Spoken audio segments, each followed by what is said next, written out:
David Weiner, good morning to you. How are you? Good morning, lads. Let's talk about Liverpool, because, you know, we have to at this stage.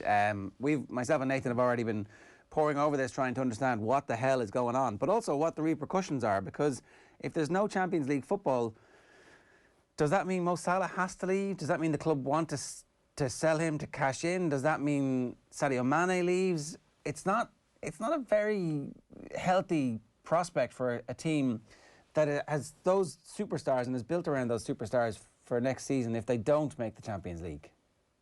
No, definitely. If Liverpool don't make the Champions League, then it's not going to be great. But I think it's going to be, if that question was asked to Jurgen, it's going to be one of them. We'll approach that once we get there. Look, there's still a lot of games left. Yes, Liverpool haven't been great. You know, the results have been awful, and they find themselves now way down the table, and everybody is doubting whether or not they'll finish in the top four. So it's a case for them. You know, they've got some big games coming up. I know the Champions League's there, but as much as they're doing poorly in the league, you could never know with Liverpool. They could actually kick into gear in Europe and actually go kind of deep into the competition where you get to kind of a, you know, semi-final or whatever, which could give them that lift in the league.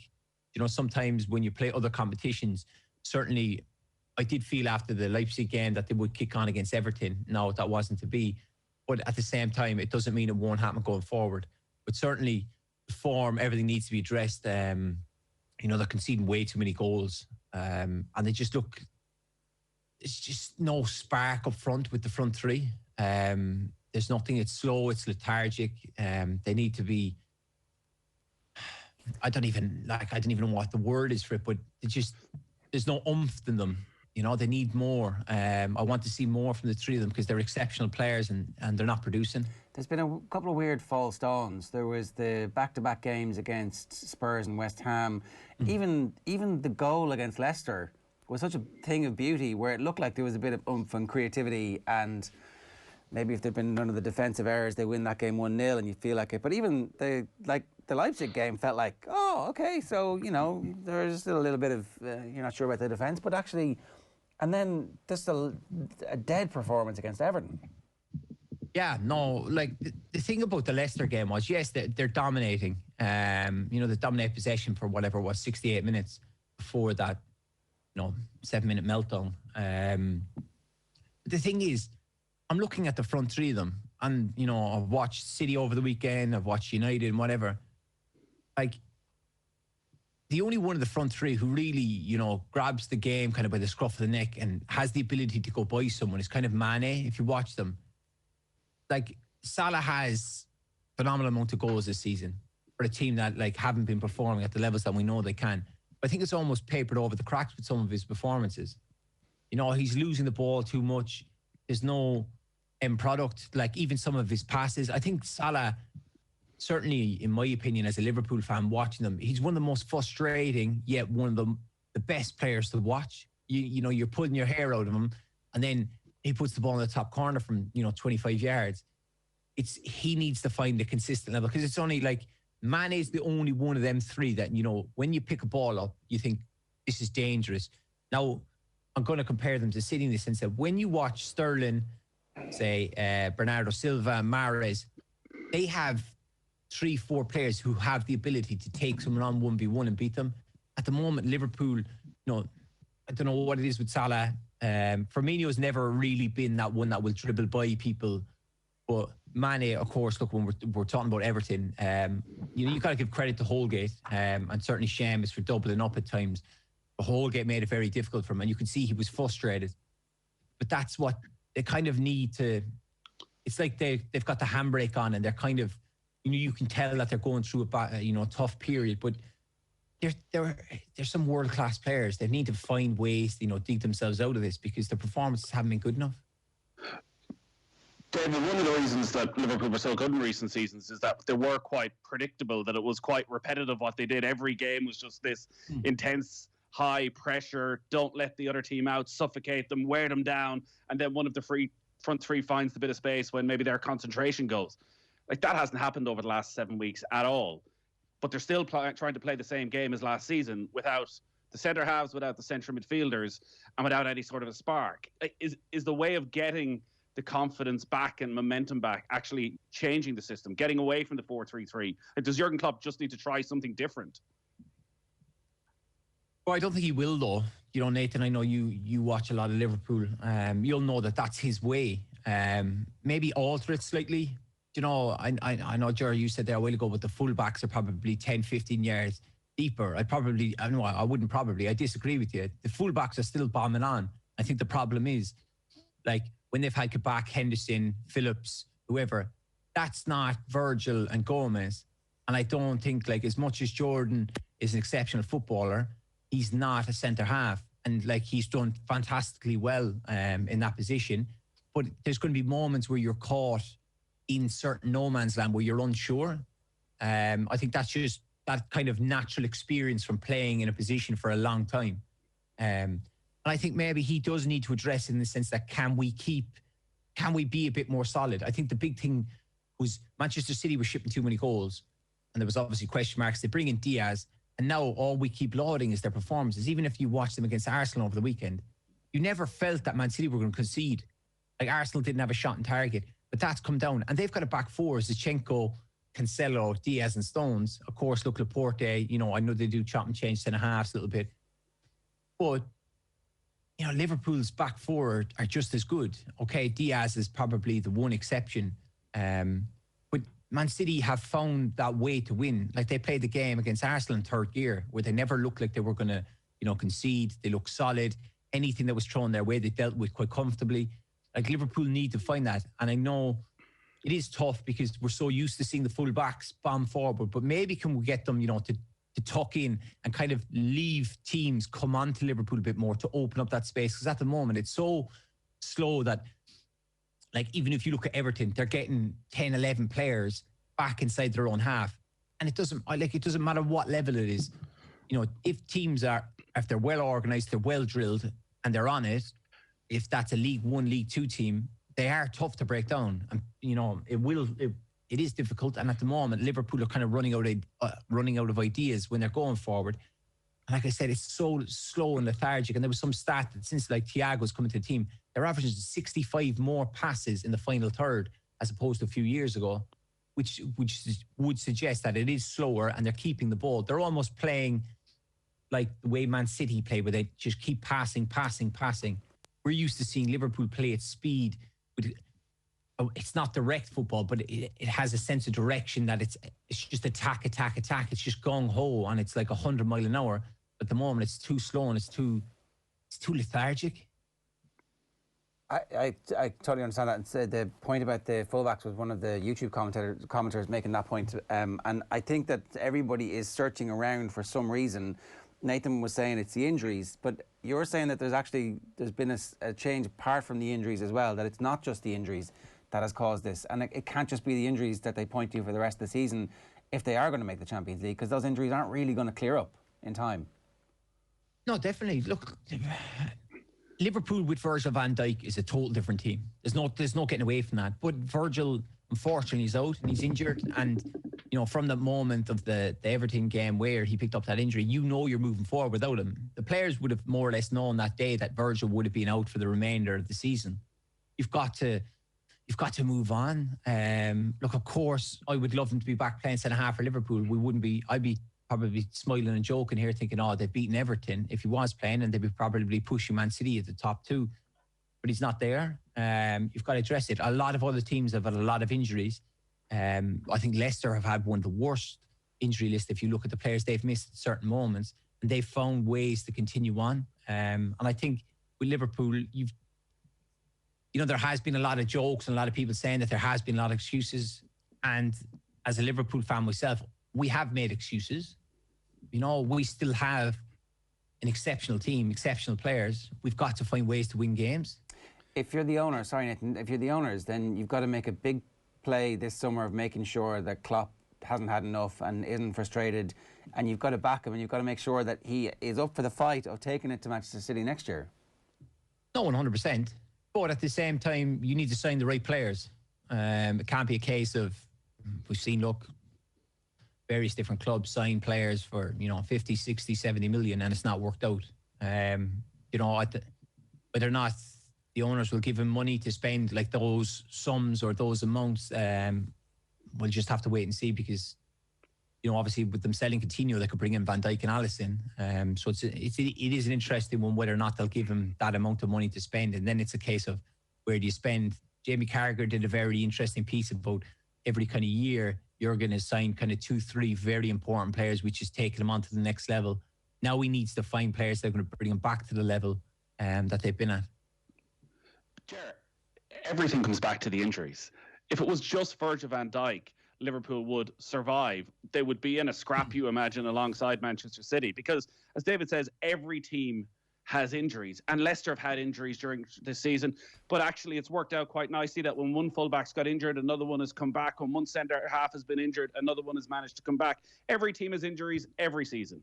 Liverpool had injuries last season when Alisson misses 10 games, when Jordan Henderson is injured. Manchester City have had injuries this season with Sergio Aguero and Kevin De Bruyne. That happens.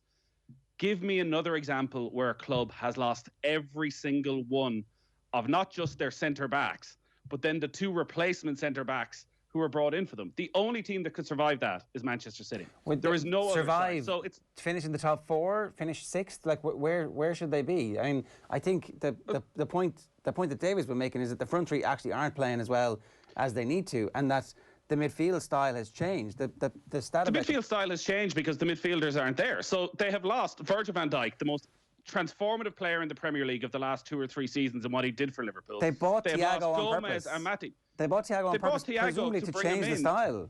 No, to play him alongside Fabinho and Jordan Henderson, I'd imagine, in an awful lot of games. Fabinho and Jordan Henderson haven't been there. Like, did he make a mistake taking Jordan Henderson out of midfield? Should he have gone with one of the youngsters and kept Henderson midfield over the last few weeks? The stats would certainly suggest that he should have, because I think it's 2 defeats in 77 with Henderson in the middle of midfield, 5 defeats in 8 with Henderson at centre-back.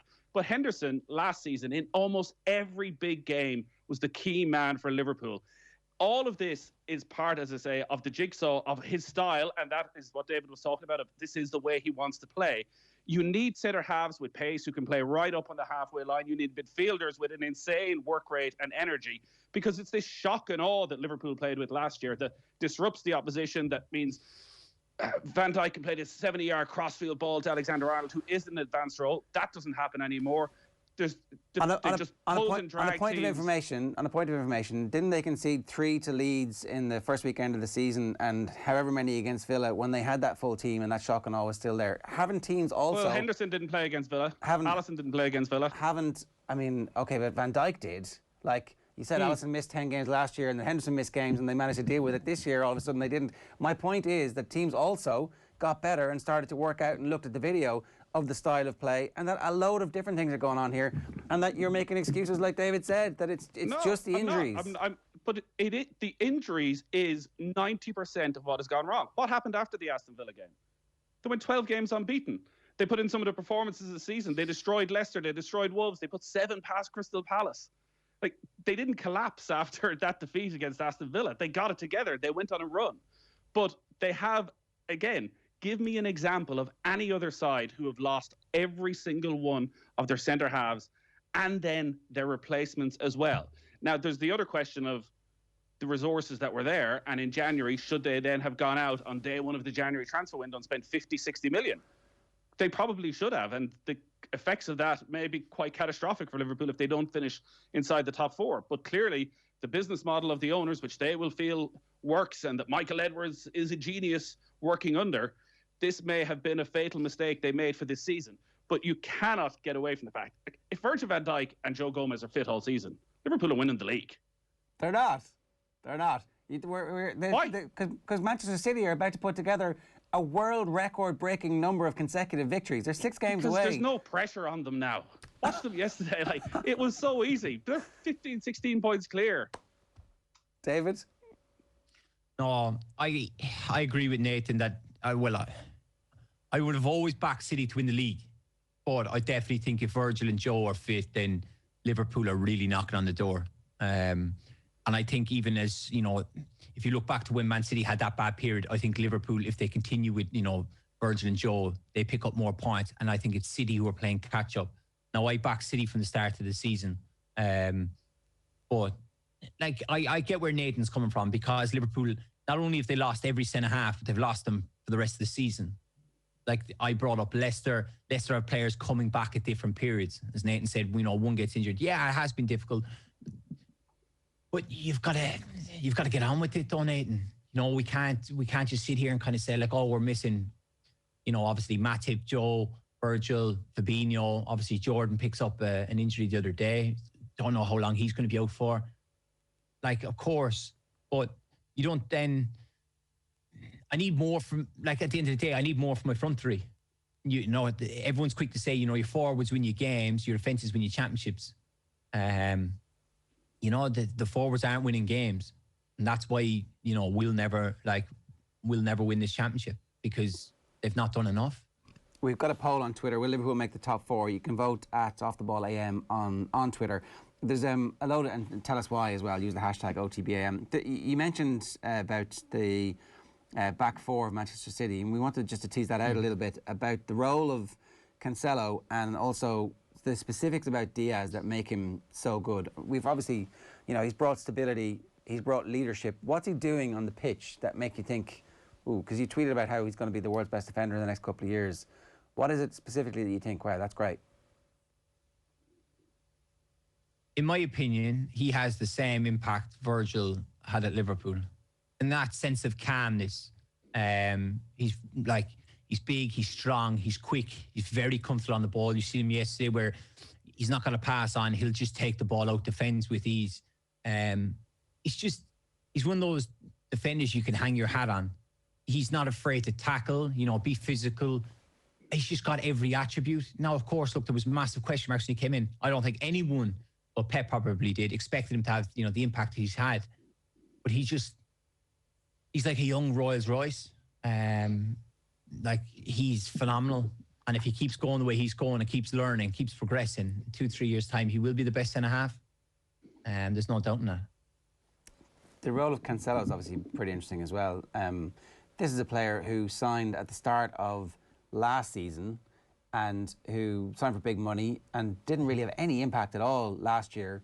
And now this year has kind of become a key man, playing in a bunch of different ways. Is he the new Philip Lahm? Wow. Philip Lahm is one of the best players in, German history. Oh, it's a bit of such a bit of a jump.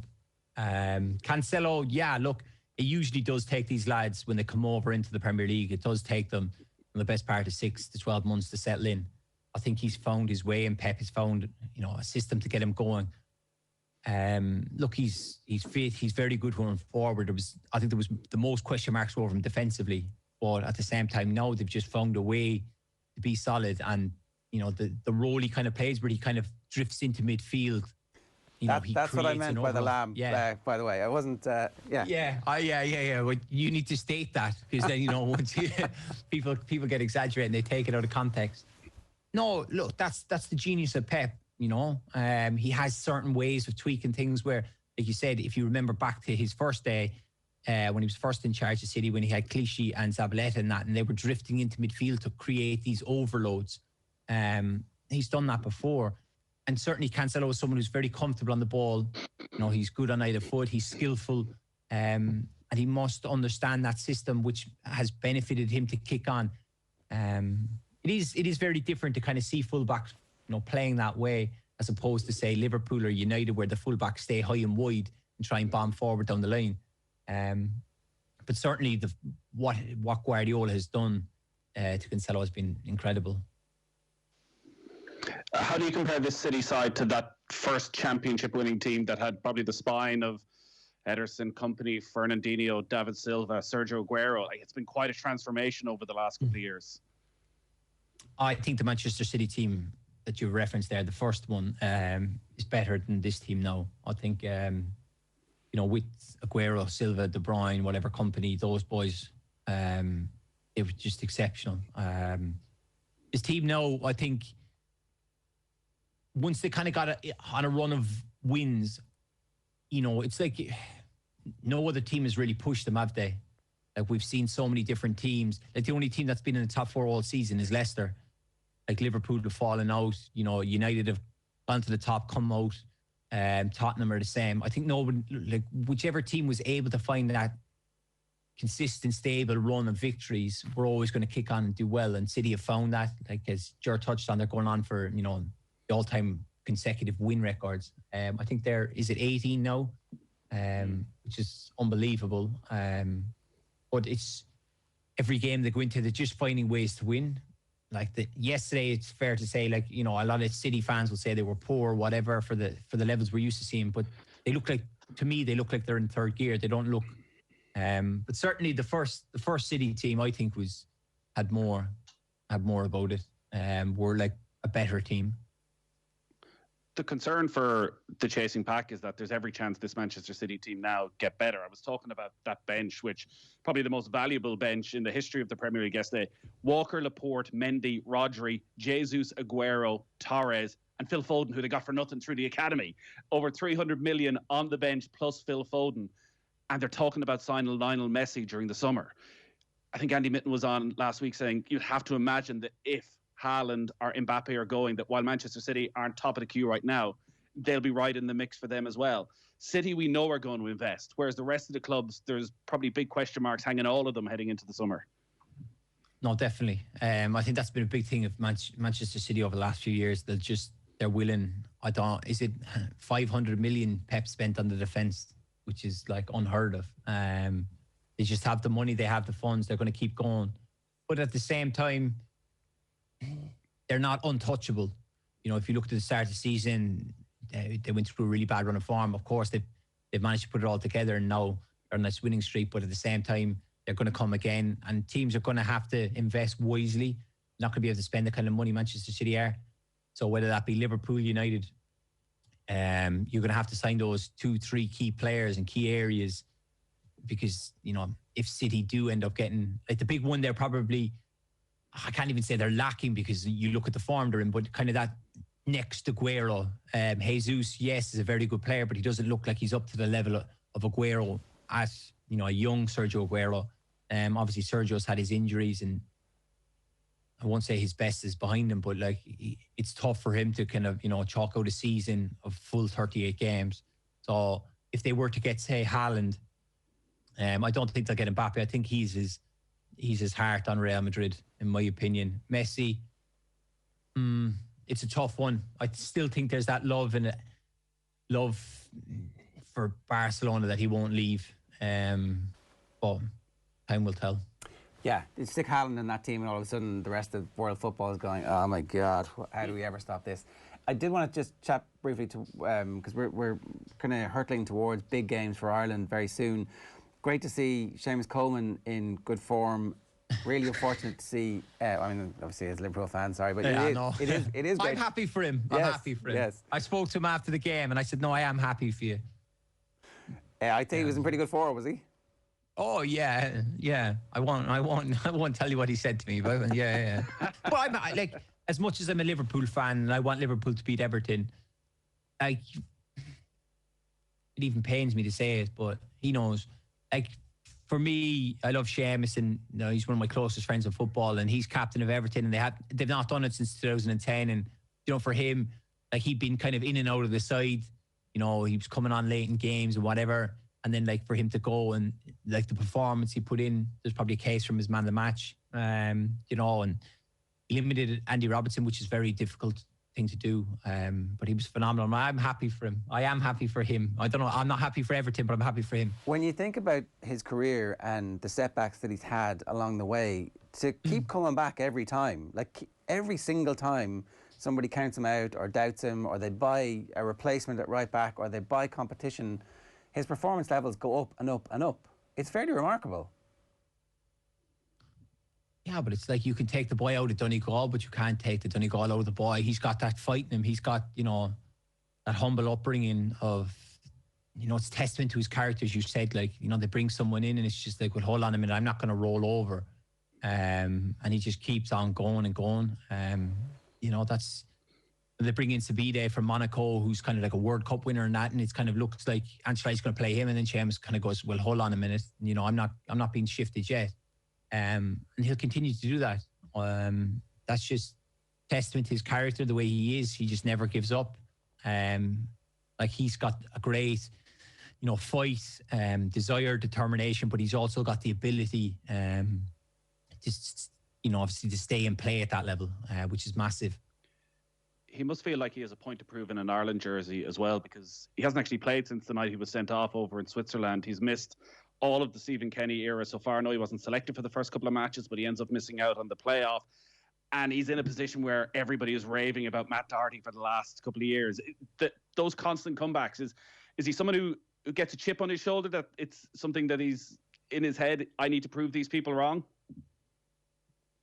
No, I don't think. I think with Seamus never thinks he needs to prove anyone wrong. I think he likes to remind people.